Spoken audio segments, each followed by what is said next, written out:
আসসালামু আলাইকুম বন্ধুরা, কেমন আছেন সবাই? আশা করি নিশ্চয়ই অনেক ভালো আছে। তো আজকে আমার আলোচ্য বিষয় হচ্ছে অ্যালার্জি। তা আমাদের দেশে অধিকাংশ মানুষই কোনো না কোনো ভাবে অ্যালার্জিতে আক্রান্ত। তো সেই অ্যালার্জি আসলে কি কারণে হয় সেই বিষয়টা আজকে আমরা জানবো।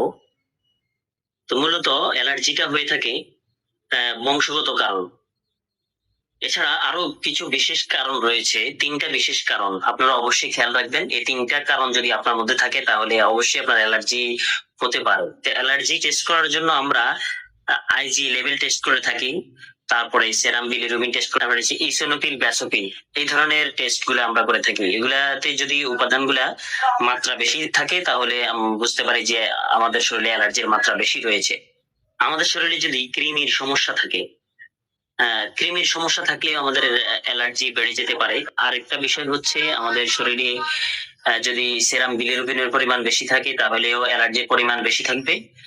আরেকটা বিষয় হচ্ছে সেরাম ইউরিয়া এবং ইউরিক অ্যাসিড যদি কিডনি এবং লিভারের মধ্যে বেশি থাকে তখন আমাদের অ্যালার্জিটা বেশি দেখা যায়। অ্যালার্জির আসলে বিভিন্ন প্রকার রয়েছে। তো তার মধ্যে অ্যালার্জিক রাইনাইটিসটা কমন, প্রায় 20% লোকের ক্ষেত্রে দেখা যায়। তারপর হচ্ছে অ্যালার্জিক কনজাংটিভাইটিস, যাদের চোখে আক্রমণ হয়ে থাকে।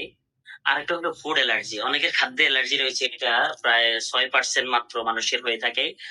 আরেকটা কারণ হচ্ছে ড্রাগ অ্যালার্জি, অনেকের ড্রাগ অ্যালার্জি বা বিভিন্ন ওষুধ খেলে হাইপার সেন্সিটিভিটি দেখা দেয়, সেই কারণে অ্যালার্জি দেখা দিতে পারে। আরেকটা বিশেষ কারণ হচ্ছে অ্যাটোপিক ডার্মাটাইটিস বা অ্যাটোপিক একজিমা, এই ধরনের সমস্যা থাকলে আপনার অ্যালার্জি থাকবে।